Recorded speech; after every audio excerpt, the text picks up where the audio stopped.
Last panel. Okay, so thank you all for sticking with us for the last afternoon session on a Friday. When Grace and Gabby and I were talking about the agenda in the first place, we're like, will anybody still be here at 3 o'clock in the afternoon on a Friday? So thank you for being here. So in this panel, we're going to talk about consumer protection and the future of the funeral rule. The three individuals joining me on the panel were all also panelists at the Federal Trade Commission's Funeral Rule Workshop, which was held in Washington, D.C. on September 7th, 2023. And that was a really great conversation, so I know that this one will be too. So I'm just going to introduce each of the panelists briefly, and then I'm just going to give a few remarks to sort of set it up and then turn them loose.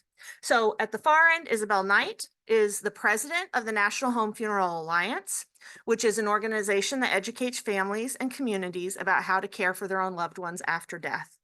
I'm very pleased that students at the law school have been helping Isabel and the NHFA research and organize laws that impact home funerals in the United States. As a wonderful pro bono project that we've had a couple dozen students working on. And I think that project is going to be launched on the website soon. Yeah, so that's cool. And Isabel also sits on the board of the Funeral Consumers Alliance of Pennsylvania. Poul Lemasters is an attorney and a funeral director. He's heavily involved in funeral director education. He frequently speaks on matters relating to funeral law. He is the general counsel of the International Cemetery, Cremation, and Funeral Association, ICCFA. Yes. And then Sarah Pojanowski is an attorney who specializes in death care law and advising companies in the death care space. She has served as general counsel of selected independent funeral homes for more than a decade. So thank you guys all for joining us. So the topic of panel 3, as I said, is consumer protection and the future of the funeral rule. So let me begin by saying, and if you're not an expert in the regulation of the funeral industry, you probably picked up on this in panel 2, that the death care industry is regulated by both state government and federal government. State regulation of death care, as we just heard in panel 2, is essentially organized through occupational licensing. So in other words, the way those laws are set up, the states define the practice of funeral service, what those activities are, and then they limit those activities to those who hold particular licenses. And then they set up the rules for who can have those licenses and educational requirements, et cetera. So states adopt rules and regulations aimed at ensuring consumer protection and ethical practices. As with all occupational licensing regimes, some states have routine and robust systems of inspection and investigation of consumer complaints. And as Caitlin mentioned this morning, others, frankly, do not put a lot of resources behind that function. The federal government also plays a role in regulating the funeral industry. In 1984, the Federal Trade Commission adopted the funeral rule. That applies to funeral providers. That's a defined term, law students. Funeral providers selling goods and services to the public. So the central function of the funeral rule is to prohibit unfair or deceptive acts or practices. And it does so in a couple of ways. Mainly, it requires funeral providers to provide accurate price information to consumers at specific times. Those price lists are in a particular form called the general price list or the GPL. I think you will probably hear GPL a few times in this conversation. And then there's also a casket price list and an outer burial container price list. So funeral providers have to provide a physical copy of the GPL to anyone who asks in person about funeral goods, funeral services, or the price of funeral goods and services. The GPL has to be offered when funeral providers begin to discuss the type of funeral or disposition that can be arranged, the specific goods and services offered by the funeral provider, or the price of those goods and services. There's currently no requirement by the federal government for funeral providers to provide the GPL on websites. The funeral rule also introduces the concept of the basic services fee. Prior to the adoption of the funeral rule, funeral providers routinely packaged goods and services together. They included profit and overhead in the package price, which is a pretty typical thing that businesses do. But because one of the main functions of the funeral rule was to require that all funeral providers provide their goods and services on an a la carte basis, it permits funeral providers to charge this basic services fee. And that's intended to cover services that are common to virtually all forms of disposition or arrangements. So those kinds of common services include conducting the arrangements conference, securing the necessary permits, preparing notices, sheltering remains, coordinating arrangements with a cemetery, a crematory, or other third parties. The basic services fee can also include overhead, insurance, staff salaries, taxes, and fees, but it can't include charges related to other items that are separately itemized on the GPL. Funeral providers are not required to charge a basic services fee, but if they do charge such a fee, they are permitted to make it non-declinable, meaning if you want to do business with that company, you have to pay the basic services fee regardless of what other goods and services you choose. So as I mentioned before, the Federal Trade Commission held a workshop last September to discuss some potential changes to the funeral rule. One proposal they wanted to discuss was whether price lists should be posted on the internet, and if so, how. Another issue they wanted to discuss was whether the funeral rule should be updated to reflect new methods of disposition, those that we talked about in the beginning, including specifically alkaline hydrolysis and natural organic reduction. So at the workshop, I was struck that many of those who spoke, those representing the industry and consumer advocates, mentioned that the GPL is a confusing and a complicated document. For example, many funeral homes organize their GPLs in a way that is consistent with the sample price list that is promulgated by the FTC, and it's available on their website.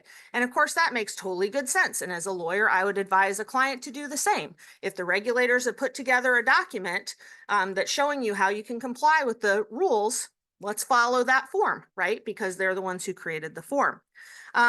The problem with the form, in my view, is that it begins with the basic services fee.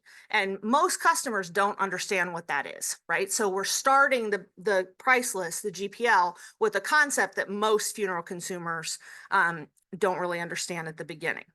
So after the workshop, Caitlin and I worked together a little bit on a new form of GPL as a series of categories of goods and services. And we think that this kind of expression of a GPL will better enable consumers who have a limited understanding of and experience with the funeral industry to better understand their choices. And if the GPL moves online, I think that's even more important that it be accessible and understandable.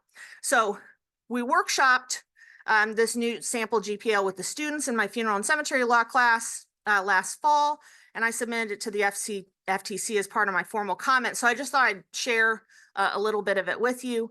I'm interested in what the panelists think, although I'm not forcing them to give feedback, but you know. And if anybody's interested in a copy of the full template, just shoot me an email and I'll send it to you. Well, that's my pretty cover. Okay, we'll go. Yeah, I know, it's nice. Okay, so how our form functions is it clearly bifurcates the disposition of human remains from the choices regarding funeral or memorial. I think a lot of GPLs right now, they just kind of list a whole bunch of goods and services, but the way that they're organized and the way that goods and services are clumped together, it doesn't like follow a narrative flow for people who aren't super familiar with how to plan a funeral. So it starts with the methods of disposition, but I've received feedback that we should start with the funeral memorial. That's fine.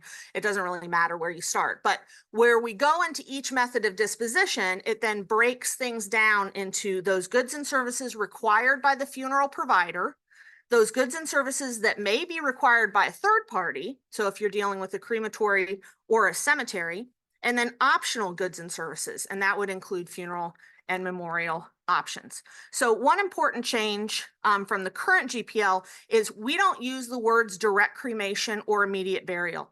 Instead, by clearly differentiating between disposition options and memorialization options, the price list allows the consumer to more easily understand their options and put together a package that fits into their budget and their preferences. So for example, here's how we start with cremation. The goods and services required for cremation would include the basic services fee, the pickup of remains from the place of death, the transport of remains to the crematory, the storage of remains, that is embalming or refrigeration, the crematory fee, if there is a third-party crematory fee, a cremation container or casket, and an urn. So the charges for the first 1, 2, 3, 4, 5 would be the same regardless of other goods and services that you purchase, right? Those are the things that if you want to get cremated, that's just how much it's going to cost at this particular funeral home. But then for cremation container and urn, the idea would be that this would give you a price range. So the least expensive cost to the most expensive cost, and then you can look elsewhere on the price list for what those options are. So essentially, if you choose the two least expensive options for cremation container and urn, you've just bought yourself a direct cremation, but we're not calling it a direct cremation. Instead, we're telling people, here's all your choices for cremation, if that's what you want to do, and then you can choose what your price point is and where you want to go with that. So then the next piece would be optional charges. So these would also go along with each method of disposition, and it basically gives the consumer a guided tour through the price list. If you're online, you could even use links, to hot link through the price list. So I think this approach makes it easier for consumers to recognize that they can have a low-cost disposition and a funeral or a memorial. One issue that was discussed at the workshop was the inflexibility of the concepts of direct cremation or immediate burial with their built-in discounted basic services fee, particularly if families wanted to add on memorialization services. So there was some concern expressed over pricing, particularly if a discounted basic services fee is already included in the single line price of direct cremation or immediate burial. So a solution that was suggested by a number of people was to create two tiers of the basic services fee, one for direct cremations and immediate burials, and one for a full service funeral. I like that concept, but I think consumers are already confused enough about the basic services fee, so I don't know that creating two tiers helps resolve the confusion. So basically what I'm suggesting we do is take a different approach and bifurcate the basic services fee. So instead have a basic services fee that applies to methods of disposition and have a basic services fee that applies to memorialization or funerals, because they really are sort of capturing two different categories. There's some overlap, but they're capturing two different kind of buckets of services that are being provided with each of those. And then, did I have another slide? And then consumers who want to use a funeral provider only for a disposition would pay the basic services fee for their chosen method of disposition. If they want to use a funeral provider only for a memorial, they'd pay the basic services fee for that. If they want to use a funeral provider for both, they'd pay both. And I'm hoping that rational economics would tell us that they would sort of settle out so that when you're paying both, you're not paying more than what you would currently pay. But, that's that is sort of my hope. Okay. The last thing I just mentioned is that I suggested in my comments to the FTC revamping of the embalming disclosure. The funeral rule requires funeral providers to disclose to consumers that embalming is not generally required by the law. But the current wording of the disclosure, I think, is pretty confusing to consumers. So it currently starts out by saying embalming is not required by law. That's straightforward. And then it says embalming may be necessary. Well, as a law professor, my view is that maybe lawyers understand the difference between required by law and necessary, but I think that's kind of a fine distinction, that it's asking a lot to ask all consumers to understand the difference between those two phrasings.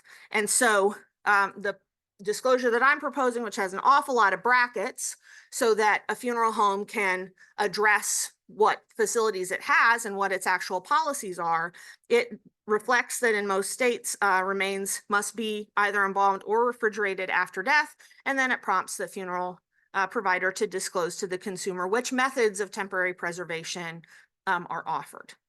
Okay, so that's all I've got. I'm going to turn it over to Sarah for her thoughts. Thank you, Tanya, for those pass that down to Izzy. very interesting thoughts. So I'm going to take it from a different perspective, and I'm just going to take a step back and look at the big picture of what this panel is about. And the title of it is Consumer Protection, the Funeral Rule. And that there, I just sat and I'm like, are we talking about the same thing when we're talking about consumer protection and we're talking about the funeral rule as it currently exists? And the answer in my mind is clear that we're not. I'm going to take you through a little bit of data to give you a perspective on why I believe this. Every year, the Federal Trade Commission, along with many states' attorneys general, collects data on all the complaints received from consumers about funerals, cemeteries, and anything related to death care. All of those complaints are added up together, and they also collect all the complaints about any other type of, things they have, like credit card fraud or online, fraud, that sort of thing. So funeral rule complaints, supposedly, funeral rule complaints represent 0.08 of the complaints received by the Federal Trade Commission and the state attorneys general in all the states. However, that does not mean that those complaints are about the funeral rule or about anything that the funeral rule touches or covers. The fact of the matter is that anything related to funeral service, and this includes, like, I wasn't happy with the way grandma looked. It includes, it just costs too much. I didn't want to have to pay that much. Not that I didn't get the prices, but it was too expensive. It includes complaints about cemeteries. I put flowers on mom's grave and they moved them when they mowed, and I'm upset that my flowers aren't there. These are all real complaints that the FTC gets and are all lumped together in that 0.08%. So the amount of time that the funeral rule actually addresses, or the complaint log actually addresses funeral specific or funeral rule adjacent complaints, is unknown to us, and the FTC is not able to disclose this. In addition to that, I took a look at, I represent a trade association of independent funeral homes, and I took a look at all the complaints that we get about member firms that come to us, and we do get a handful occasionally. And because we require our members to do a survey program. So when we get a survey that comes back negatively, and I swear to you, we do this, every single time we get a negative complaint, we address it, find out what the complaint is, and contact the funeral home to see what went wrong, because we want consumers to be happy with the service that they receive from our funeral homes. But I took several years of data from that. I looked at every negative survey that we received, and I found 11 complaints total for the course of about 5 years. And one of them was related to price, and that one was that it cost too much. We did not have any complaints that I didn't receive the prices or that the prices were unclear. It's just not a widespread, the funeral rule is a price disclosure rule. It's not about how you treat consumers. It's not about consumer service. It's not about how the deceased looks. It's not about anything else. It's not about cemeteries. It doesn't touch cemeteries at all. It's only about, did you have the prices accurately? Did you hand them out to the consumer at the right time? And that's all that it does. So when we're thinking about consumer protection and we hear things like the terrible tragedies that happened in Colorado or these other scandals within the funeral industry, you have to think, well, is the funeral rule addressing this problem? Is it in any way going to prevent those tragic scenarios? And the fact of the matter is, it's not. It doesn't have anything to do with that. Why do we have a funeral rule? So that consumers are getting price information in a timely fashion. That's it. So when we think about consumer protection and how to prevent these horrid tragedies, we have to think, well, are we doing it through a method that works? Or are we doing it through a method that addresses the actual problem in front of us? Or are we pretending to address the issue without actually reaching out and solving the issues? And so that creates a disconnect when we're thinking about how do I address these horrible scenarios? And one thing that we talked about earlier is that there's a consumer trust problem with funeral service. So if you hear about this tragic events, such as events in Colorado or any of these other scenarios, people hear that on the news and stop trusting their funeral providers. And this is this problem creates a disconnect between people's perspective of the industry and the funeral providers that they use themselves. So I'm going to talk a little bit about what a funeral director does, how they serve their communities, why they do this, and what effect that will have down the road for the future of funeral service.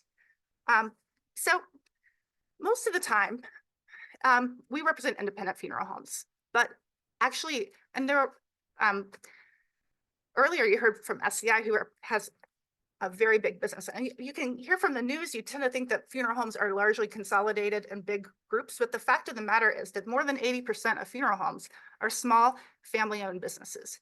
They are not big corporations looking to take advantage of you. They're in this business because they care about their communities and the families that they serve.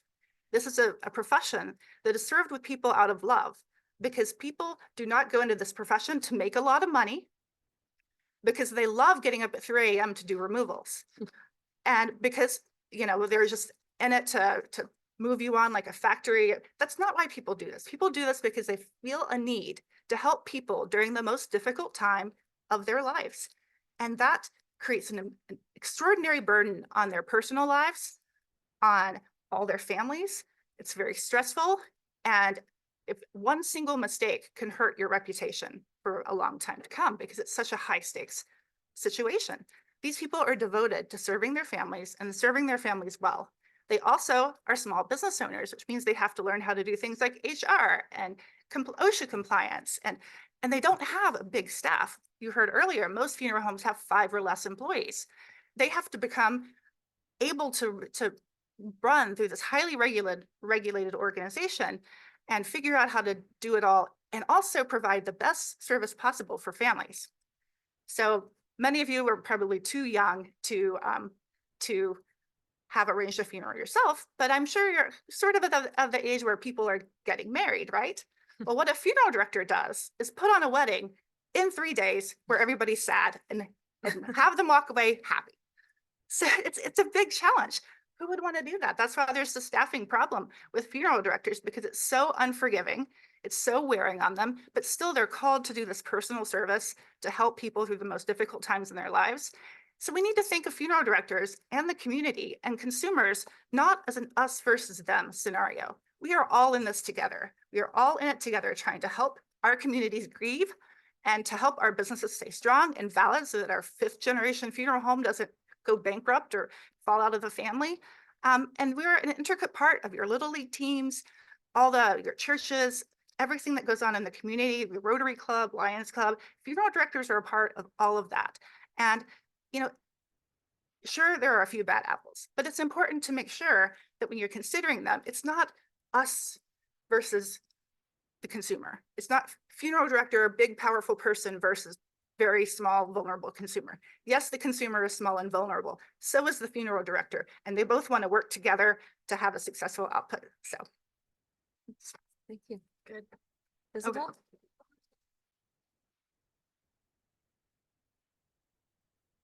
All right. So as Tanya mentioned, I'm a representative of both the National Home Funeral Alliance and the Funeral Consumers Alliance. So I would say I'm the main sort of consumer advocate voice that we've seen today. And I want to address some of the things that some of the arguments that have been made around this particular piece of legislation that the FTC is currently evaluating. And so I'm going to do that in the form of showing you all sort of like the arguments that have been made on the funeral director side. So when I post these arguments, these are not my arguments. These are arguments that I'm rebutting. And so one of the things that we've heard a lot from, I won't say all funeral directors, but I'll say, you know, some representatives of funeral director associations such as SCI. So one of the things that we did in this process was solicit public comments. The FTC solicited public comments on proposed changes to the funeral rule.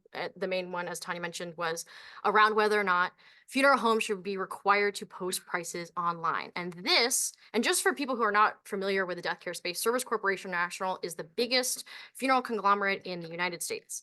And so their position on this was, we are concerned that consumers would be both confused and harmed by a price disclosure, an online price posting mandate. And the rationale that they gave for that is because funeral planning is complicated. Without consultation, consumers will choose services that do not match their needs. And so my argument from the consumer advocate side is that this could not be farther from the truth. Being able to know prices ahead of time will only benefit consumers. And if your position is that it is too complicated to explain prices without someone coming in, you can think of what you would explain to that consumer in person, write it down, and post it on your website along with your general price list. So that is my recommendation. And this is something that is currently being evaluated by the FTC. Another argument that was made in the same public comment was this FTC rule would require online pricing would increase misinformation and deceive consumers through the misuse by unaffiliated third parties. So what they're referring to here is that I actually represent one of these third parties that goes through and posts funeral pricing online because it is not available currently to consumers.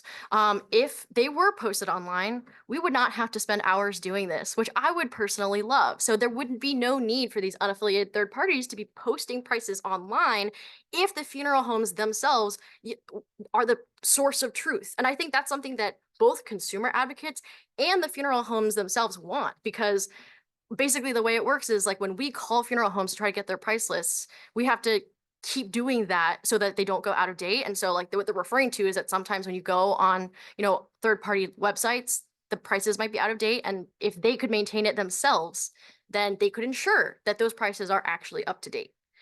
Another reason that I think that there is that they don't mention as to why I think they are opposing price transparency is that this is actually a law that has gone into effect in other countries already. So in September of 2021, the UK put into place a regulation that basically did exactly what we're talking about, forced funeral homes to post prices online.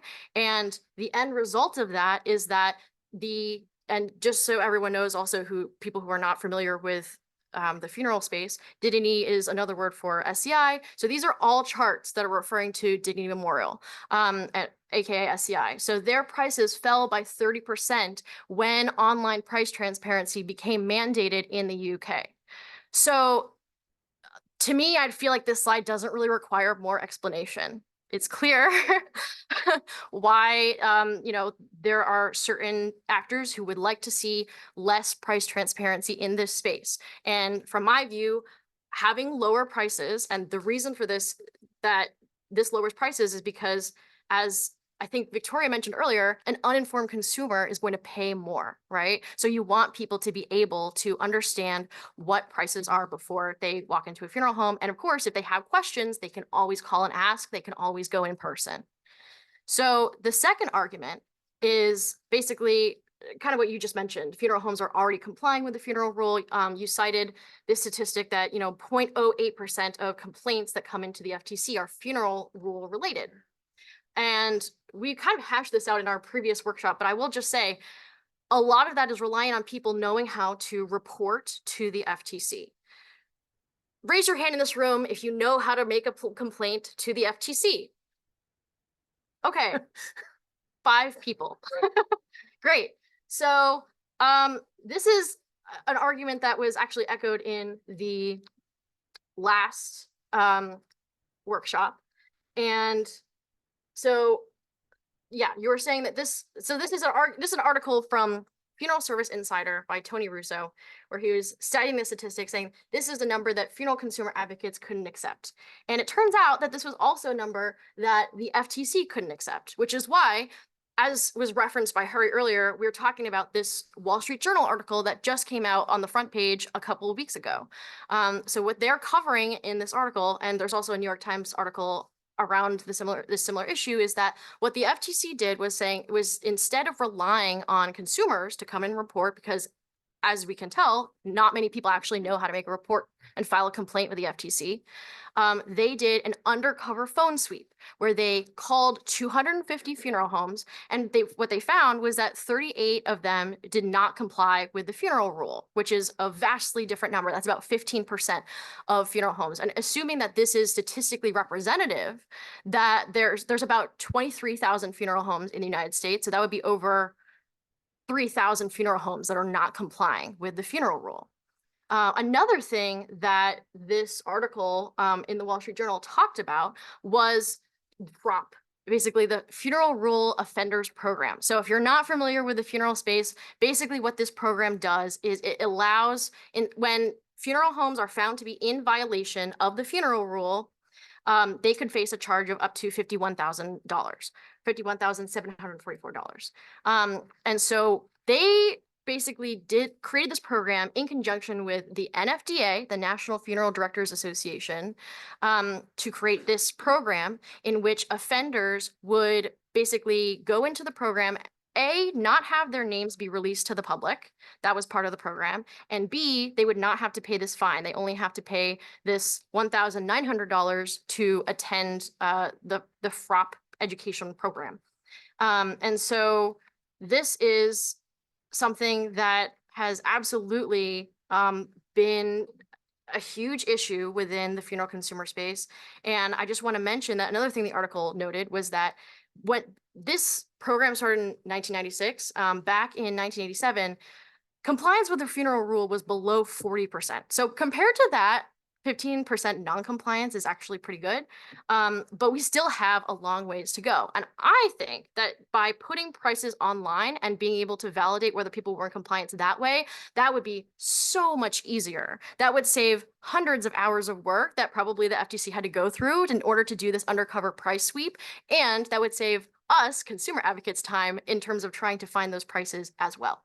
So one of the things that in that same article, the general counsel for the NFDA, Chris Farmer, mentioned in response to this was that, they didn't violate the rule intentionally. Secret shoppers interpret the rule inconsistently. So I do want to address this because I think that that's like a really valuable point, which is that, if we basically the way it's enforced today, and please correct me if I'm wrong on any of this, you go in and there are triggering events basically that require them to present you with a price list, right?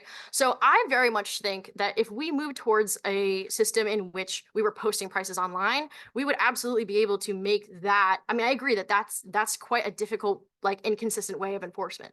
So I think that if we were able to just either eliminate that or simplify it such that you just have to be presented with prices before you walk out the door, I think that that's something that a lot of funeral homes would appreciate. And I think that having an online price posting mandate would alleviate being able to do that on the regulatory side.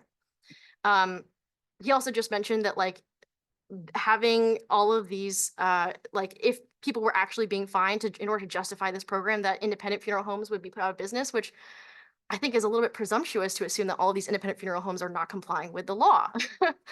So I think that and actually from a just progressive standpoint, like, I agree that if we are going to fine people, I think it should be a percentage of revenue and not just a flat fine. I think that would be very reasonable.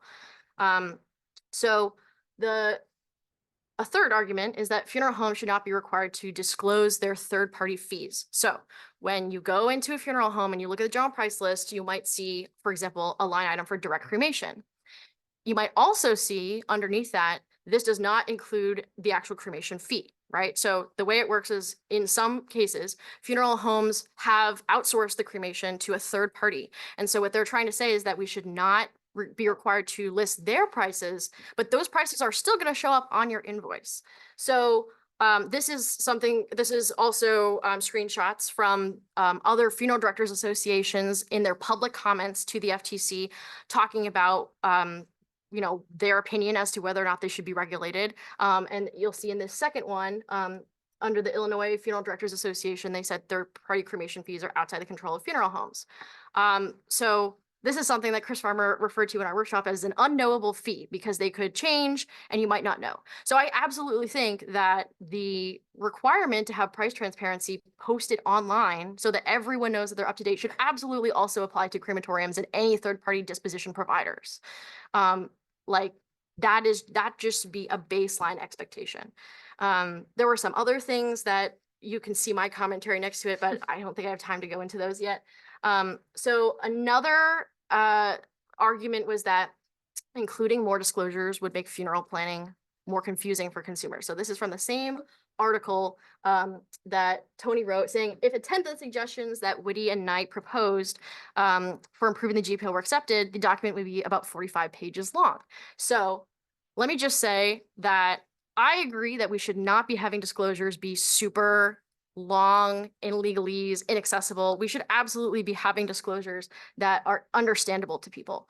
This is the, I don't know why I animated these, but this is the slide that I used when I'm presenting, doing funeral consumer rights presentations, right? Simple, like one line. You really don't need more than that to explain the different elements of the funeral rule. And if, if they do indeed decide to add more to that, I think that it's very easy that we could be presenting this to consumers in a readable format, ideally like 5th grade reading level or less. Another thing that I put on here is I mentioned also last time at the workshop that I believe that if our main mechanism of receiving complaints is going to be filing with the FTC, we should just put a link to file a complaint with the FTC on all the price lists, and that should be a general requirement. So this is, if you guys want to just screenshot this FTC, you can just put this on the web pages and as a requirement for what people should be posting. Okay, and Tanya talked about this, so I will skip this part too. So lastly, to conclude, I want to go back to the notion that this is something that we have seen implemented in other countries. So let us look at what the actual effect of that was in the UK. So this is from the Cost of Dying report in 2023 from Sun Life, which is a UK-based company. And what they did was the law that they implemented in September 2021 basically required that funeral directors display a standardized price list at their premises and the list and on their website, which must include the headline price of a funeral, the price of individual items, and certain additional products and services. So this is pretty much what we're proposing, right? So what was the actual outcome from the perspective of funeral directors? So when this was implemented, 40% of funeral directors were opposed. They did not want to have more regulation. However, after it was implemented, 88% ended up being supportive of the regulation. And it doesn't say why, but my opinion on this is that when you have a more trusting, open relationship with your consumers, everyone has a better time. They also said that, when they asked the question, has the regulation improved the funeral industry? Only 7% of people said it even worsened the industry at all. The vast majority of funeral directors themselves said that this was a positive regulation. So to conclude, these are some quotes from particular funeral directors that spoke about how the effect of the new regulation to require price transparency affected their work.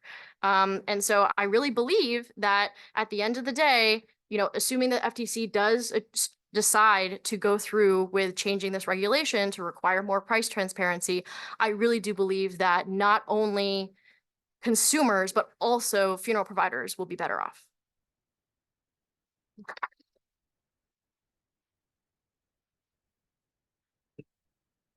Oh. 10 minutes, that's it? Just kidding.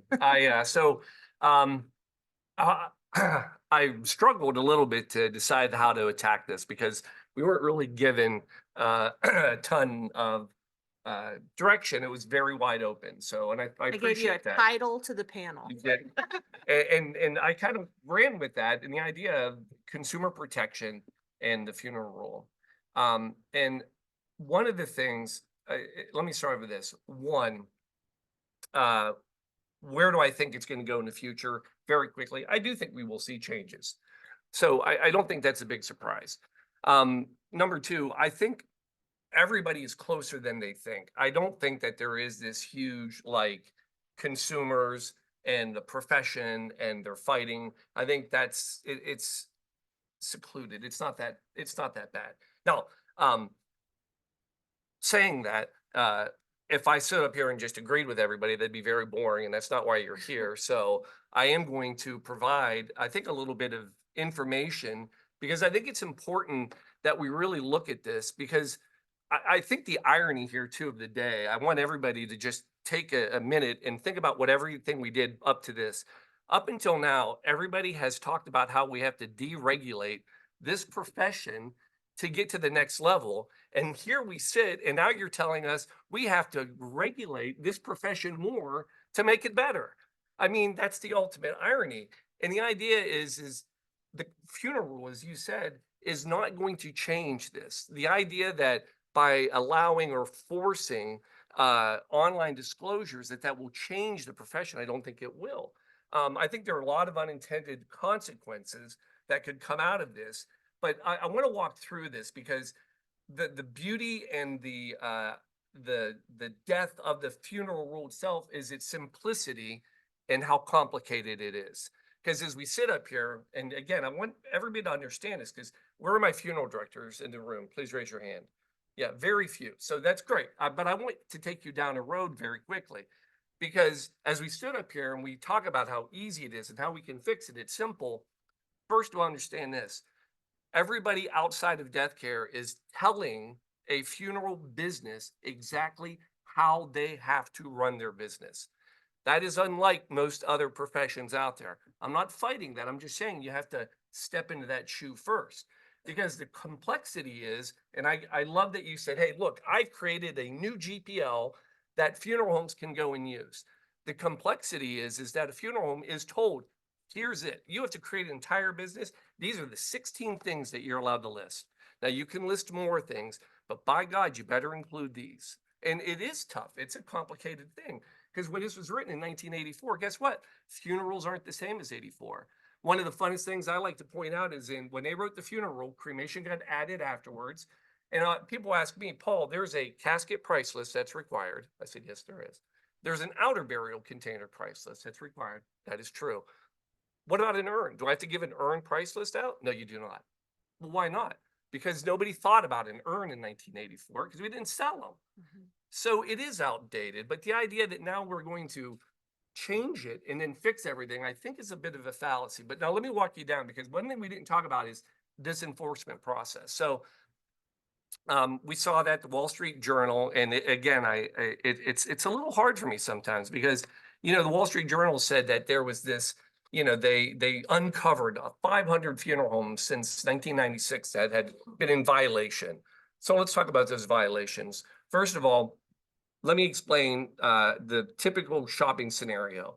The FTC hires individuals to go and shop a funeral home, and they are trained. Now, how are they trained? We don't know. The FTC will not share that data with us. Who do they hire? We don't know. They will not share that data with us. But they walk in, and they typically, what we understand, will ask a question like, I would like to know about cremation. At that point, if you do not hand them the price list, that can be a violation. It's that quick. It's that easy. Now, I will tell you, it's always funny when so once a year historically, the FTC goes and does all their shopping, and then they release all of the letters at the same time. I am always amused because as a lawyer and a funeral director, I work with a lot of funeral homes across the country. I start getting phone calls that day. Paul, somebody turned me into the FTC. I said, what do you mean? So I got a letter. I think it was my competitor. I think they turned me in. I said, and then 10 minutes later, I get another phone call. I'm like, all right, I know what's about to come out, the FTC report. But the idea is I get to hear about these so-called significant violations, and that's what they're titled. They are called significant violations. I'm going to give you 2 examples of them. Family walks in, says, I would like to talk about cremation. Oh my gosh, I would love to help you. Can I have you meet with the director? Yes, that would be fantastic. Please come with me. You can sit here in our arrangement room while I go get a director. At that point, they go get a director. Director comes in and says, how can I help you? Well, I want to learn about cremation. Here's our price list. Now, you think, okay, that's pretty good.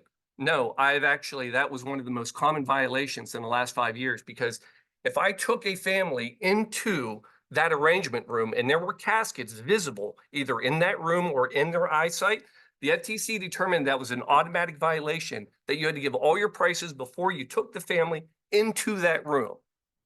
Now, I'm just saying that's pretty tight. That's pretty hard. Now, the other thing is at the end of the year, or when they send out all these letters, the FTC for years wouldn't tell us. They wouldn't tell us, like me as an attorney representing, they wouldn't tell us who violated the rule in that location.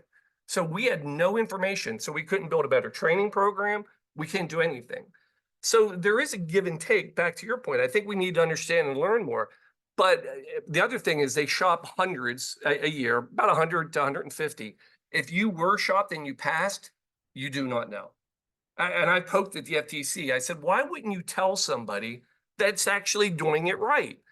I said, here's my idea. Send them a letter. Congratulations. We shopped you.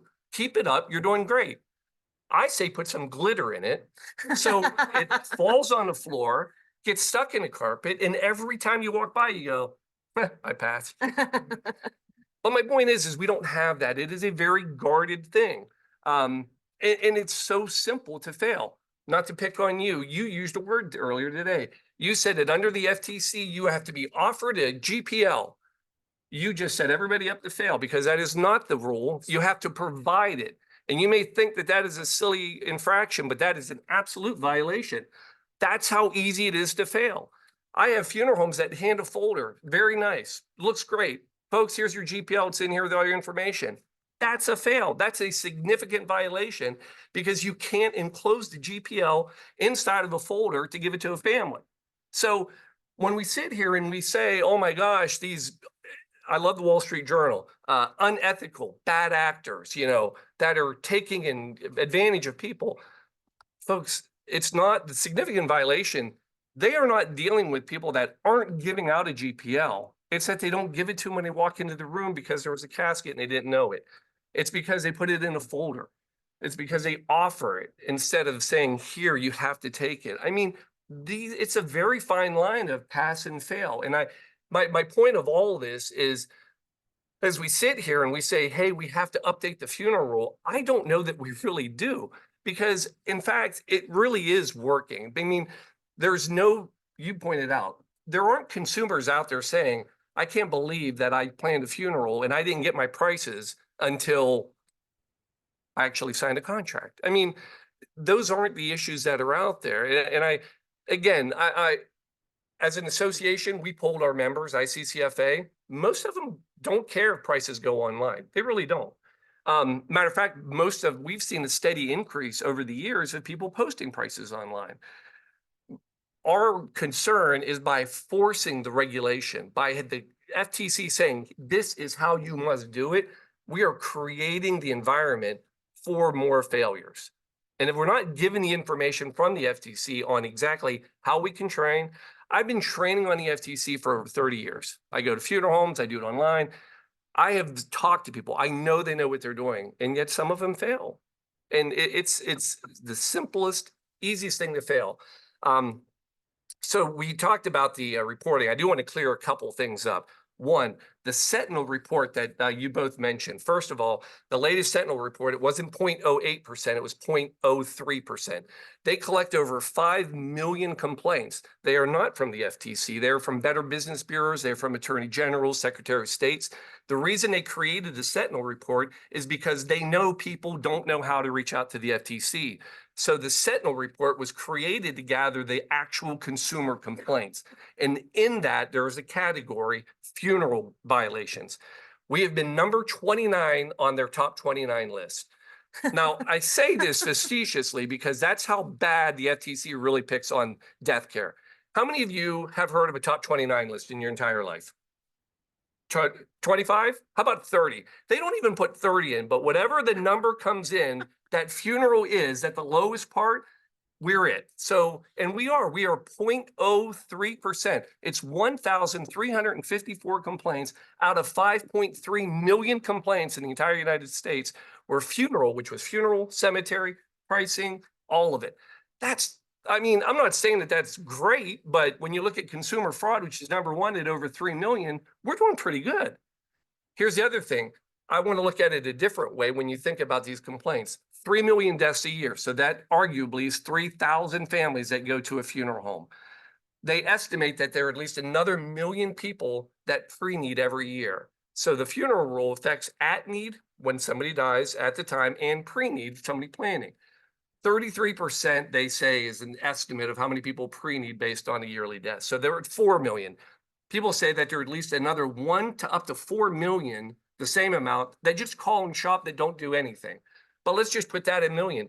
That same is 5 million. Here's the thing. Let's now go to regulatory boards. So we talk about all the comments that were filed, all the people upset about pricing online. there is only one board. So I go to regulators. Regulators are not reporting issues of families saying, we're upset because we didn't get a price list. That's not a regulatory board issue. And families do know how to go to regulatory and state boards. It's very easy. But out of that 5 million, if you even use that same 1,357 number that all the other states did on an annual basis, if that was purely funeral, you're still at 0.03%. It's not a perfect system. I just think we might be looking at it the wrong way. I don't know that we can over-regulate under a funeral rule and then fix all of this. I think you'll still have the same amount of people that will not, I mean, obviously, if it was working, all the prices go all the time, but it's very subjective. And until the FTC gives us better clarification, I don't think we're going to be able to make it any better, whether they're online or not. I get the idea that if we put it online, pricing will go down. I'll be anxious. I'll be curious to see if that really happens. I can tell you that the other reason the FTC built the funeral rule was to lower price competition and lower prices. That didn't happen when they instituted the funeral the first time. Prices went up. I know people say, oh, everybody can afford to put a price list online. This is easy. It's not going to affect anybody. Over-regulation keeps people out of business. And I think that we will see a large amount of smaller funeral homes that are local that won't be able to keep up. Now, let me be very clear because I look at this differently. Will everybody be able to afford to put a price list online?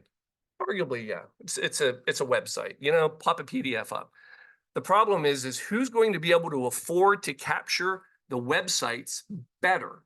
That's going to be larger funeral homes that have more money, SEO, and do the prices. So the fact that a small local funeral home can put a price list online, that's not the issue. The issue is that they're going to be buried on page 10 of a Google search. So families actually are going to get less information because now if we make this run and say, everybody's online, this is where you go, just understand that this unintended consequences, all of these little funeral homes that we're trying to help, they're not going to be able to keep up. And I do have a fear of that. I see that could be. So one of your arguments, was, the fact that, they can't do it. I think everybody can do it. But the problem is who can do it the best. And the last piece of this I will give you of why I think the FTC funeral rule works as is the enforcement. And the idea is, if you look at the funeral rule, the other part of the Wall Street Journal said that it was over 40% failure. And the problem is before FROP, the only way they could enforce it was to file a lawsuit. Well, that's expensive, right? So they created this because they don't want to sue every funeral home that doesn't give it out because, first of all, they know it's not really this critical thing. So they do have the power, but the idea is their enforcement does work as is. And the greatest example I can give you to is recently, there was a group under Anthony Damiano. It was called Legacy Cremation Services, and they were running, basically it was the case basically dealt with somebody that was using websites, manipulating where they were located, getting families to trust them to do the service, and then they would do it, but they were actually out of state. They couldn't get sometimes cremated remains back, and it was a scam, broadly. And the idea is what they were doing wasn't specifically under the funeral rule. Right? I mean, there was a lot of things. However, because it was an unfair deceptive act, the FTC was able to finally go after them.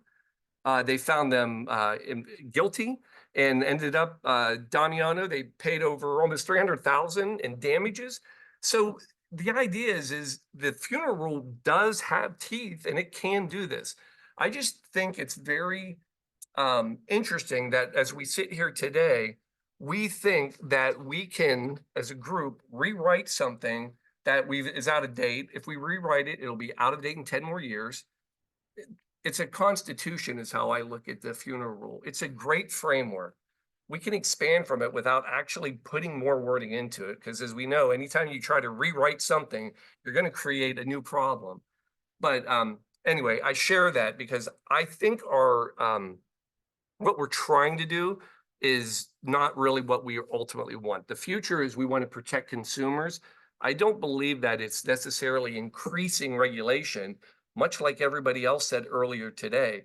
deregulating will allow consumers to drive businesses. And look, let's be clear, that's what's going to ultimately happen.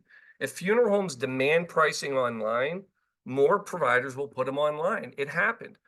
How many of you shopped Amazon 20 years ago and looked for pricing online? Nobody. How many of you do it every day now? It'll happen. And I don't think we have to force the issue because I already see it happening more and more. So I leave it there. Right, thank you.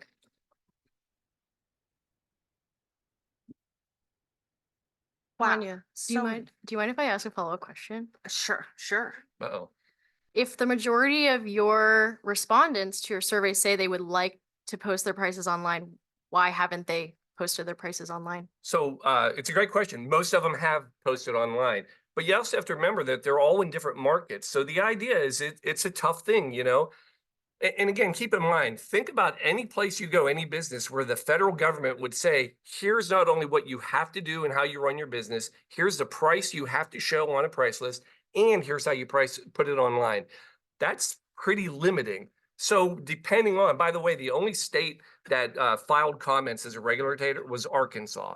Arkansas is the only regulatory board that filed a comment, and they said, look, while this isn't cost restrictive, this does not fit Arkansas. We have remote places, and forcing them to put pricing online is going to cause more issues. So again, it's not that it will gradually happen as they do. So and I apologize. The reason they're not doing it, if anybody's not doing it, is because their market hasn't demanded it yet. I think that, again, that'll change as we go on, you know, just like as an attorney. There weren't a lot of attorneys that ever post their prices online. Depending on your market, though, some of them do. And that is just a change. You don't. No. No. But no, so I think that's why we have to let the market happen. I just don't think that us writing a rule that forces everybody to do it is going to actually get you the consumer protection that you want. Okay, so now can I ask? Now can Yes. I ask questions? Okay, good. So wow, so many questions. I have so many questions for all of you. So I'll try to narrow it down. So the theme, consumer protection, the funeral rule. Funeral rule is one method of trying to protect consumers, right? And I like doing thought experiments about deconstructing things and what would we do if we were starting from scratch, because yes, it's the Constitution, it's what we have to work with, and it is very hard to rip apart something and just take it down to the ground, right, and rebuild. But let's say we were imagining a world in which we didn't have a funeral rule. What kind of disclosures or price list or price protection, etc., right, would you imagine could be implemented by state government or federal government that you think could be narrowly tailored to address a real problem but wouldn't be too intrusive on the industry? Does that make sense? Mhm. Sorry to put you on the spot to make up a new regulatory system, but maybe Sarah, do you have any thoughts? I have many thoughts. They are very disorganized. Yeah. I should have so- warned you. That was gonna be a question. New regulatory systems. I think what we have already works, because a lot of what we think about when we turn to these scandals that come up and the, Well, the scandals are a whole different question. let's see, you just want to talk about prices. Well, because look, because the funeral rule doesn't address the stacking bodies in the Colorado funeral home, right? It doesn't, when the big, huge scandals that hit the papers, those are, funeral rule has nothing to do with any of that. So they may have been following the funeral rule precisely, and that does not help any of those families, right? Totally. So I think we should Okay, separate so, those two. So let's go back to the what Paul was talking about with respect to the market. I think generally markets work, and we live in an age of information. People want pricing. They want it online.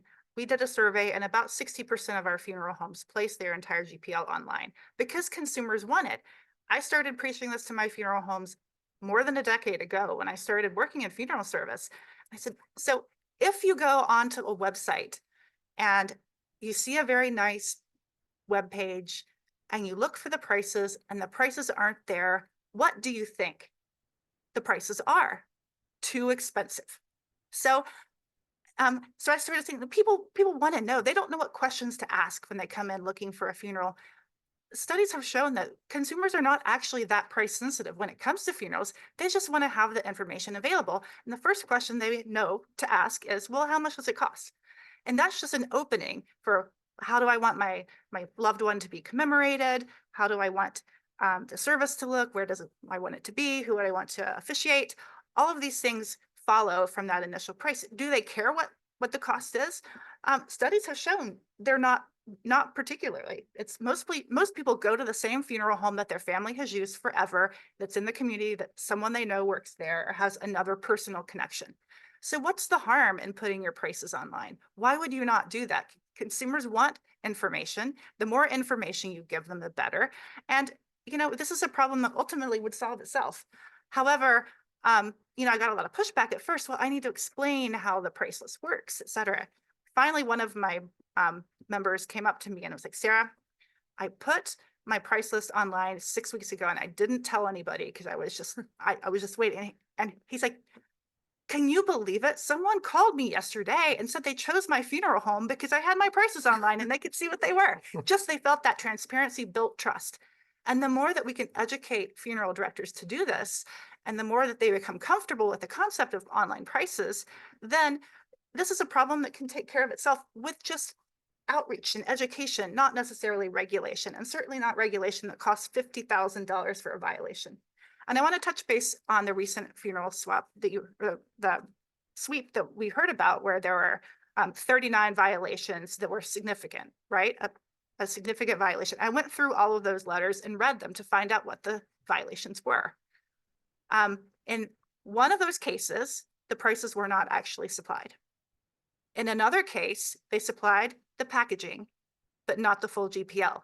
In the other 37 cases, it was simply a matter of quoting the price off by $100 or more. It's not that the prices weren't given out. Funeral directors are doing a great job of getting prices out to the consumer. They are abiding by the rule. What's happened is someone's picked up the wrong paper or quoted it off the top of their head and happened to be outside of $100. Do you really think that finding that company $50,000 is fair for that kind of mistake? It's not. It's crippling for a small business. They don't have $50,000 extra to pay to the FTC, notwithstanding the hit on their reputation if it gets out into the community that they violated the funeral rule, which nobody really knows what it is, but it sounds bad. Paul, reimagine a regulatory system. I know, I like it. Well, first of all, what I would strongly suggest is that we allow the states to regulate. All the states have a regulatory board. They are better suited to be able to deal with their laws. They're better situated to deal with the inspections and I'm always shocked that as a regulatory board, why they wouldn't on an annual basis when you submit your license say, by the way, send us your general price list. I mean, so I think there are very easy things we could do right now. I would get away from the federal side. And another cleanup note, the FROP program that you've heard a few times, it's not just a flat fee of $1,900. You're also fined 0.08% of your annual revenue over a 3-year average. So for an average firm of $1 million, that's an additional $8,000. May not seem like much, but a larger operation, you can be in tens of thousands of dollars, and that's also part of the penalty. But I think go to the state side. And I think the problem with everything we do, I'm pointing there, it's not there, your general price list. The idea is what we're trying to do is tell a business, here's what it's complicated because you're saying, here's what we want you to include, all of this stuff. And then do it in a way that's easy and simple for them to decide, which is what you're saying. That's hard to do. You can't give me, 4 pages of information. I mean, as we sat here, how many of you are clearly understanding the difference between a basic service fee and a third-party fee and a cash advance? I'm guessing one, yeah. Kind of a stacked All audience. funeral directors, people, but for most people, it's a lot of information. And again, I'm fine with transparency. I'm not trying to hide that. I've told people for years, put them online. I wouldn't shop at a place that didn't, but allow them to make that. But then what I would do is get away from this idea that if I am a funeral home, I have to offer all of these things. I think it's ironic right now, and people, you might not know this. Do you know that under the FTC funeral rule, if you offer cremation, you are required to offer a direct cremation option? In other words, if I'm a provider and say I want to have something nice, Paul, I don't want to do that direct cremation. I want to have a very elevated cremation and it'll have the FTC says no. If you offer cremation, you have to offer direct cremation. If you offer burial, you have to offer immediate burial. No options. So what I'm saying is on a state level, allow funeral. Yeah, this is all, you have to make these offerings. The idea is what they should do is allow a funeral home to say, I'm only going to offer this, and then do that. And then any disclosures that go with it, they have to be mandated. But I think forcing funeral homes to offer everything is part of it. As we say here, somebody said it earlier, it might have been you, that we would never force every funeral home to offer natural organic reduction or alkaline hydrolysis. But yet that's kind of what we do right now under the funeral rule when it comes to cremation. And I think we need to allow businesses to do what they want under the guise of you have to make the appropriate disclosures, regulate that. Well, that's definitely something that I argued for in the comments that I filed with the FTC is we shouldn't, what is it, 16 items right now that you're required to post a Yes. price for? That has the implicit effect of forcing every funeral home to offer those items, right? If a funeral home doesn't want to offer embalming, they shouldn't have to offer embalming and put a price list on it, right? So Katrina's price list, sorry, Katrina, so which is a licensed funeral home. So you're a funeral provider, you're governed by the funeral rule, but you only offer natural organic reduction, right? But so your price list currently says we're required by the FTC or something to say this line, Yeah. but we don't offer it. That's dumb, right? I Not think we're all in her price agreement. list isn't dumb. Her price list is perfect, but to have to comply with a rule that is that mechanical, that doesn't make any sense. and that's So, my point. And yeah, that- no, that's, we're agreeing. yeah, oh, I Yeah, know. yeah. Oh, but- and you said it too. The idea is one of the problems right now Yeah. is this idea that the rule is so simple, but when you really get into the mechanics of it, it's not. I have cremation providers that have the same thing. They have to disclose, we don't offer caskets, so our range is 0 to 0. They actually had people Right. come in and tell them you have to put 0 to 0 because you don't have offer caskets. They don't have vaults. Put 0 to 0 that you don't offer vaults. They don't have embalming. Put the disclosure that it may be required, but you don't even So it's a little broken, I admit, but again, I just don't know if we can salvage Well, you it. could strip that down. Yeah. I would love You to. could strip that out and just say you only have to include prices of things you actually offer. Well, for and, sure. and I think these are great. One of the things you shared is, the idea that if you put prices online, that maybe a provider, as long as they give it to you before you got the door and all that, that would be, we talked about it. We actually were just in front of the FTC and we shared that idea. And the FTC gave a resounding, absolutely not. What did they say? They said no. They Yeah, but said why? why? Because they said you have to meet consumers where they are, meaning you can't rely on the fact that you have a website that the consumer will ever see it. So that means when they walk in the door, if they say, I would like information, you can't assume that they can go to the website, you can't address it. So we're always will be under that. And again, I've lived with it. I've been Mhm. 30 years. I'm a funeral director. I've written about it. It is what we know. Mhm. And that's kind of the last part of this, the devil's in the detail. But let's live with the one we know and then just allow states to add what we need. California did it. And I think some states probably would change. And that's where I'd like to see it go. But can I ask another clarifying question? Sure. What do you mean by a fancy cremation? You mean like a cremation plus a memorial service? Because So- you can offer that. That's possible for you to offer. Well, but the idea is, under the funeral rule, though, I have to offer a direct cremation price, meaning I have to offer to a family that if all you want is us to cremate the body and nothing at all, we have to do that. And I'm saying that there are some funeral providers that don't want to do that. They would rather you go somewhere else to do a lower price option. And they want to work with families that want to have a memorial service and they want to have you use their facility, but they aren't allowed to limit that. They have to provide a direct cremation to every family if that's what they choose. Just like some families some funerals don't want to do immediate burials. It's just not how they were built. But under the FTC funeral rule, the FTC regulates them on a federal level, says no. Mhm. You can't just offer that stuff. You have to offer minimal options to every family across the board. One thing that comes up with respect to the minimal services that reads as a disconnect to consumers, as it should, is the fact that there are 4 services that require or permit you to charge a reduced basic services fee.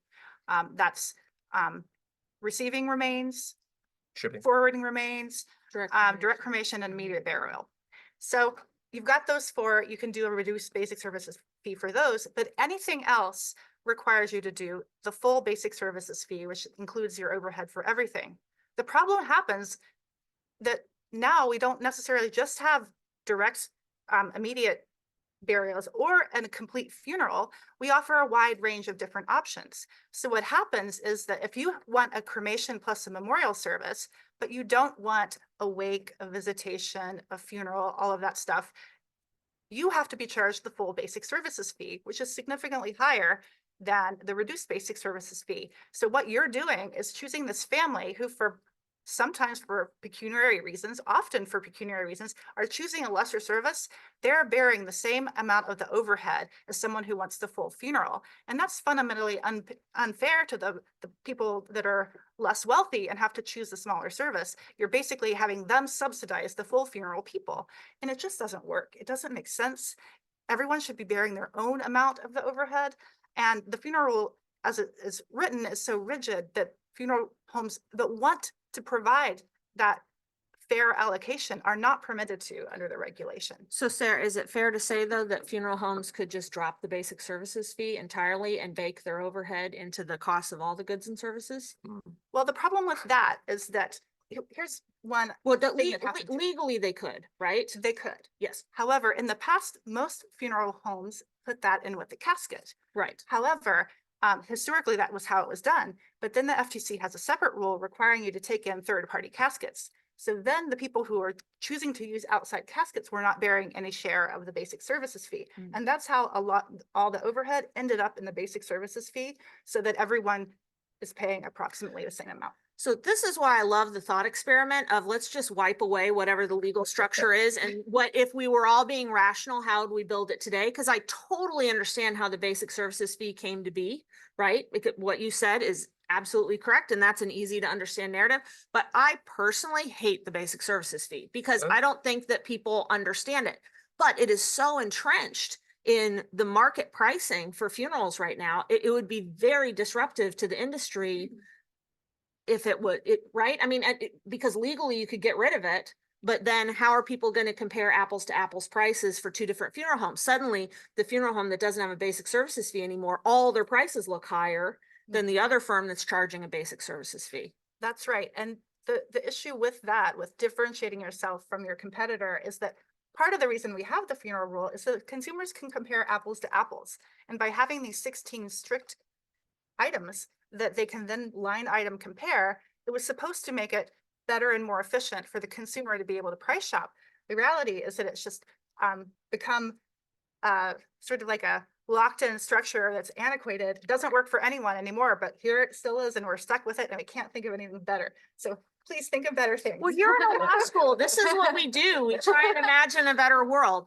Isabel, I don't want to leave you out. Do you have an ideal regulatory structure if you could start from ground zero?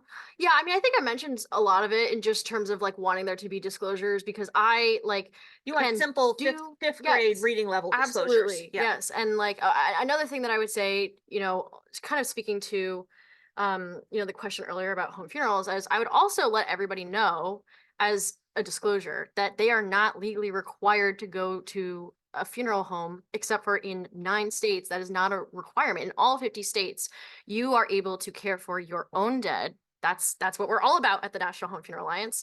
And I think that is something that a lot of people just literally aren't aware of. And so all of those things that consumers don't know, I think are things that I would love for people to show up to education at their local like libraries and like about funeral right education. Like I would love that. And I'm doing that in my work. But the reality is a lot of people are not going to do that. And the only time they're going to be able to get access to those information about their rights is on a GPO. when they go to a funeral home. So I mean, I've heard a lot of people say like, oh, I think that, this should be something that people should be educated about outside of the GPL. But I think at the end of the day, because we live in a death phobic society, and I would love for that to change, but I do think that that is the central point of, information where people need to be receiving that information about what their rights are. And so nice to see this many people in a room on a Friday afternoon who are receiving information. Yes. Okay, we have about 15 minutes left, so if there are questions from the audience, yes, sir. The question just was suggested. Many of the people in this room have never seen a general price list. I think in your next seminar, We should post it. Yeah, I almost did that in a PowerPoint. However, the type is so small and everything, it would be illegible to try and read the PDF. The interesting thing too is one of the things I do, if you really want to have fun, is I review GPLs across the country. Is that fun? And it's killer. And I'll be honest, I can normally out of every GPL find a small technical issue where I have to say, but the problem is they're not 1 or 2 pages. Yeah. They are books. Now, could they be 1 or 2 pages? Of course they could, but the problem is a lot of times this is the only, I'll say, marketing, right, that you can give to a family to try to explain everything. And that's what I try to do. Yes, please. just one more thing. Yeah. How do you hear about all those violations on how directors hand over a GPL? All the more reason to put it online. Well, if that would fix it, I think that'd be great. The problem is, Paul, I'm sorry, can you restate the comment for the live stream? oh yeah, the Forgot about question that. was about a sample of a GPL. And then the last comment was because of all that, it would be all more reason to put it online. And what I'd say is I would love to agree with that. But now you take these small businesses that, again, if it's as easy as a GPL, that's correct. But now they're under every violation, $51,744. So if they put a GPL up and it's not right, there's a wrong price in it and they have a different one somewhere else, that has been a violation. I've had people who have given out an old GPL and that's enough for a violation. Well, and it should be a violation, right? Because that's an incorrect number. It could be, yeah, I agree, but Well, it's just one more thing. But what we have is a system where we have extremely infrequent inspection, right? Extremely infrequent of this secret Yep. shopping or whatever. It goes on a routine basis, but the odds are very low in any given year that you're going to get hit with a secret shopper. But if you do get hit and you get hit that one time, you hand out the wrong, it's a huge fine, right? Potential. What you could have is a system in which we had much more frequent testing and lower stakes and lower penalties, right? So if somebody is a frequent offender, they're getting hit over and over and over again with the fine. That's going to add up, right? But it's not going to be a catastrophic fine every time. That would take resources, right? Yes, Kayla. I was hoping to talk more about the funeral rules in this program because my understanding was that it's an optional program for them when they have these violations to avoid that fine. They start a program which is run by the National Home Funeral Directors Association. National Funeral Directors Association. Yeah. Yeah. Yeah, I'll repeat. But that it's like the only program of its kind for FTC regulated industry where the leading industry voice in that industry is also running this optional program to avoid the fine altogether. Yeah, I'm so curious to explain more about that. I'm not sure if that's an option. Are the $50,000 fines happening as frequently when we have a violation? So the question, I'm going to repeat the question. The question is, Barbara really wants me to repeat the question. So the question is, can you explain more about the fraud program and Yeah. and do the $50,000 fines really hit? How frequently?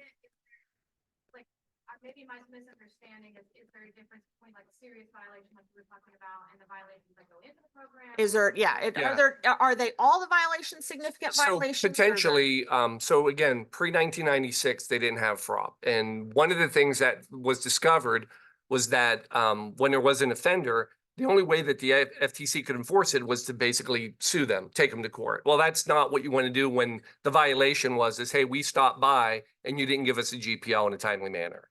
So this FROP was meant as a program to try to help get better compliance because again, the seriousness of it and give them an option. So the idea is, yes, it does avoid the $51,000. But the idea is it's a training program. So you go back in, you do have to pay a penalty. It's again 0.08%. It's not like you're off the hook. You're in a 3-year program. The other thing that needs to be shared is that the FTC states that they will go back and shop people that have gone through the funeral rule offenders program. You cannot go into FROP a second time. So the idea is, you know, and they did not mention this in the article, but while the FROP is meant to help and give you, it's almost like a one-time chance, they will come back. And if you do go and are found in violation a second time, it's the automatic $51,744 penalty. And let's be clear, it's not just $51,744 because the FTC makes sure that they shop you twice or at least 2. So you're at over 100, you're 114. I'm not going to keep doing math. And they're going to find other technicalities. So you're easily over 100,000 in. So as I know people kind of got on this idea after the Wall Street Journal, like, oh, I can't believe you have this internal thing that protects everybody. It's not meant to protect. It's meant to allow an education process. And I'll be quite honest, I think it's more than fair when the FTC show me the other industries where they send out secret shoppers and even do this in the first place. We're one of the only ones that are secret shop to see if we're in compliance. So there's a little give and take here. And if we really want to change it, let us see the paperwork and how they're being shopped. None of that will be shared. The telephone calls that were all made under this sweep, guess what? They will not provide any recording. So the idea is I get it, you're doing your thing. I think they have to allow us some leeway to be able to try to train and fix people. Like I said, I talked to the FTC, going to talk to them next week. I've asked them numerous times, help me, show me exactly what you take in so that I can go and train thousands of funeral homes and say, look, let's do a mock one right now. They won't share that information with us. So it makes it tough. We're trying to prepare for something we don't know. Oh, go ahead. You go. Go ahead. All right. Okay. Yeah. Go. We only have 7 minutes, folks. Okay. Yeah. All right, 2 things on this. So the first one that's not talked about in the article insinuates that this is some sort of like inside job that funeral directors set up to take advantage of people. The FTC went to NFDA and asked them to do this back in 1996. This was not an industry innovation. They asked us to do it. So now saying that we're bad actors for doing the thing they asked us to do is kind of harsh. The second thing that I wanted to talk about is that Paul, I know he does it, I do it all the time. We are always looking to train our associations on how to comply with the rule. I've invented so many training programs that my funeral homes use to try to comply with the rule. It's not the fact, education is really important, and we as an industry take it very seriously. We're doing everything that we can to make sure that these violations don't happen. And the truth of the matter is that compliance is very high, and when there is a mistake, it's very minimal, and no consumers are particularly harmed by the problems that the FTC is uncovering during their secret shops. Yeah, I just wanted to add, if we're thinking of like our ideal regulatory system, I definitely think that at the very least, I don't see there to be a good reason for why at least the names of the violators should not be released publicly, because you can say they're going through an education program because they violated, a federal regulation. But I still think that for the consumer's benefit to be able to know, oh, okay, this funeral home was found in violation. And, obviously they can then just be aware that that is something that happened, and you can say, look, they're, in a remedial program. But I do think that it is very important for funeral consumers to be able to know who's been found in violation. And I think this has already been resolved on many levels, because one, the recent FTC sweeps, they released the names of all the funeral homes. Number two, they haven't put anyone in FROP since July of 2022, and it seems to me they're not going to. So I would guesstimate, if we're going to predict the future of the funeral rule, I think FROP's dead. Yeah, it'd be interesting. Oh, I'm not. Yes. Yeah, you're not in charge. What are you doing? Too many lawyers up there.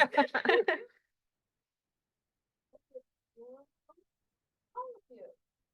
Where do your parents live? Call 5 funeral homes this weekend. Can you get prices for all of them?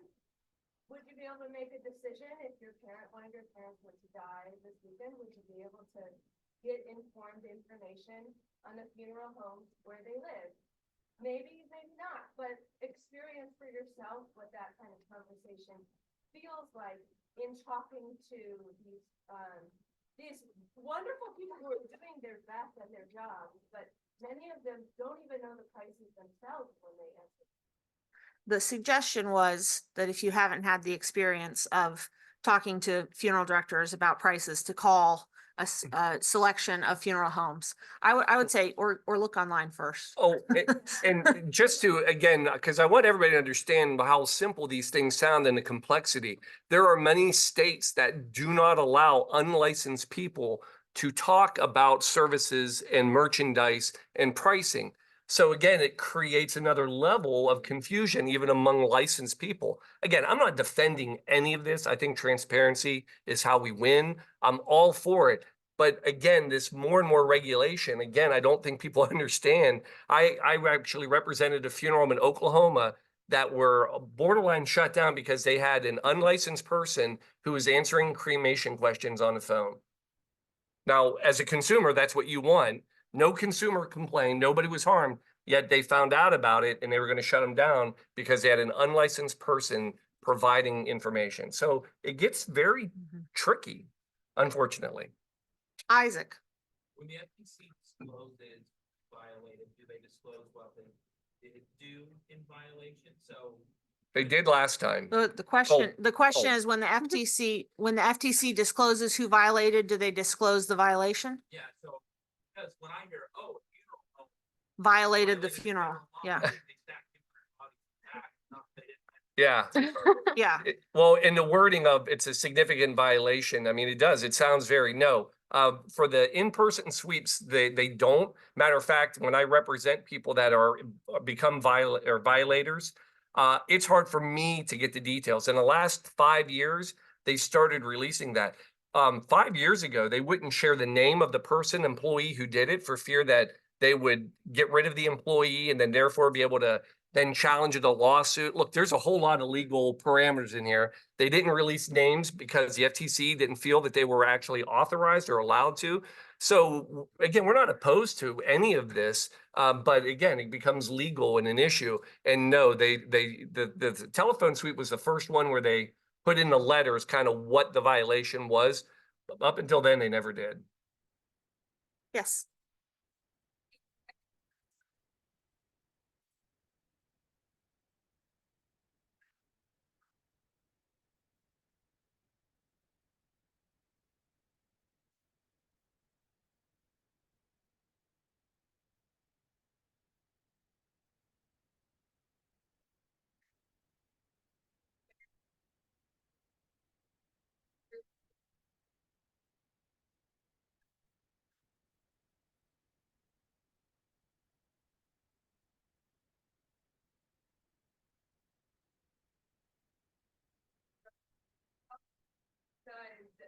Leaving it to market where there's not an environment being created for online disclosure by virtue of, sorry, basically, I don't understand how the market is supposed to correct this by whenever people are only going to be getting one set of prices and there's nothing to force it online by hand.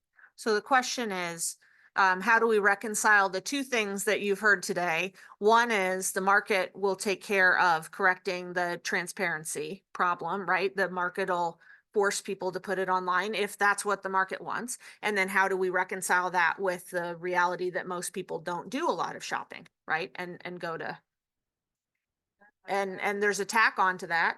Also access to a competitive market. You're in a rural place where there is no. Right. Third variable, what if you're in a market that doesn't have a bunch of options, right? I mean, this is one thing we haven't talked about at all today, which is that we talk about the funeral industry like it's one big sort of behemoth thing, and it's actually incredibly local, right? And so the situation that you have in an urban area is incredibly different than the situation that you have in a rural area. And so, I mean, in all kinds of different ways, right? So those were 3 variables for you guys. I agree with you, everything that you said. I think that's hard to reconcile. The only thing I'll say is it's generational, right? I think as people become that age where they're planning the funerals, like my kids right now, I mean, hopefully they're not thinking about mine They're planning already, your but funeral, they Paul. probably are. But the idea is they are very active online, right? I know that they will probably shop and look. So I think as we get to more generations, the thing is the average funeral home radius is 5 miles. That's the average, that's the distance. If it's a specialty like cremation, I'm sure your radius is Bohemian America. across the country, right? But so it can go up to 10 to 15, but that's the normal, that's it. So the idea is we do live in a society right now where most people, they know the funeral home they're going to go to because it's the one down the street and there's a level of trust and they're not going to look, they're not going to. Generationally, that's going to change. We're going to find younger people that will want to shop and learn and price, and that's great. And that's when it'll organically happen. I have a couple of follow, sorry. we keep Can I doing go that. first and then you go? Okay, yeah. Okay. I'll just say that to say that we are going to wait for the market to protect consumers, like the whole point of consumer protection is to advocate for people who are marginalized in society and maybe don't have the money. And so waiting for the market is like literally the point of having consumer protection, is to be able to advocate for people who maybe do not have the ability to tell the market what they want. This is for people, frankly, I think it is classist to say that people do not price shop, and to wait for people to do that is exploiting people who are already vulnerable in our society.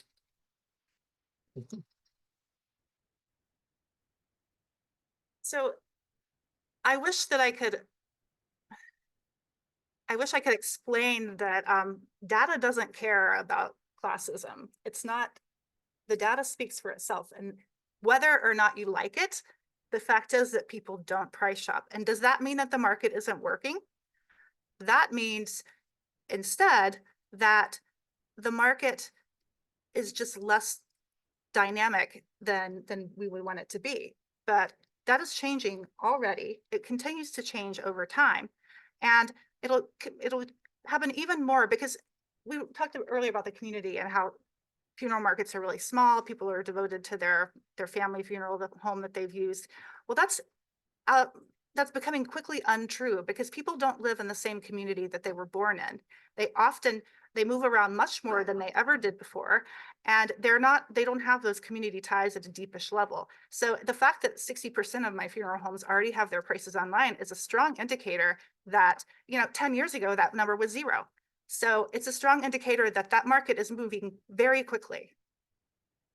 Yes, she has a follow-up. Is there a second question asking if they would like the opportunity if pricing is made more accessible? So the question is, if the data shows that people don't price shop, is there a follow-up question in the surveys that says, would you have price shopped if you had better access to information?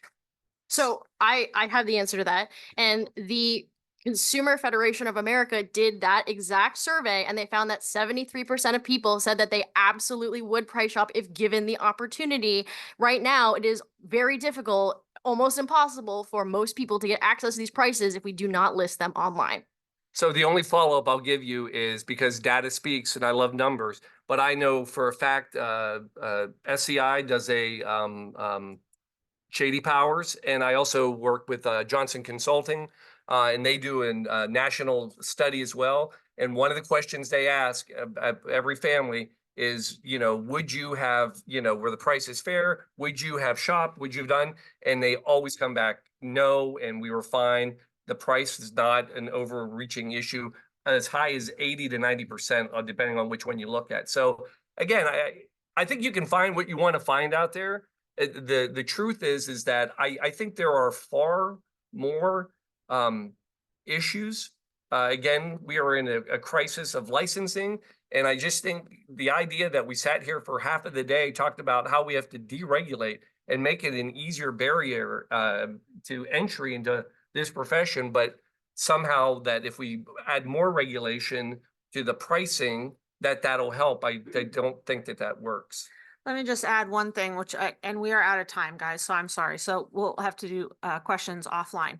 But the one thing I'd add is I think that we don't have a ton of data about how this market works and how consumers interact with it. And I think that's one of the reasons that we want to have conferences like this, because I really hope that we can spur some creation of like independent, like, you know, like a university trying to figure out, right, what's going on. So some sort of neutral third party to try and get some more information, because sometimes I think it's hard when one group has a set of facts and the other group has another set of facts and we can't agree on what the facts are, right? So let's try and figure out some more information about how people actually interact with this industry. And then maybe we can, that's a solid foundation from which to have a different discussion.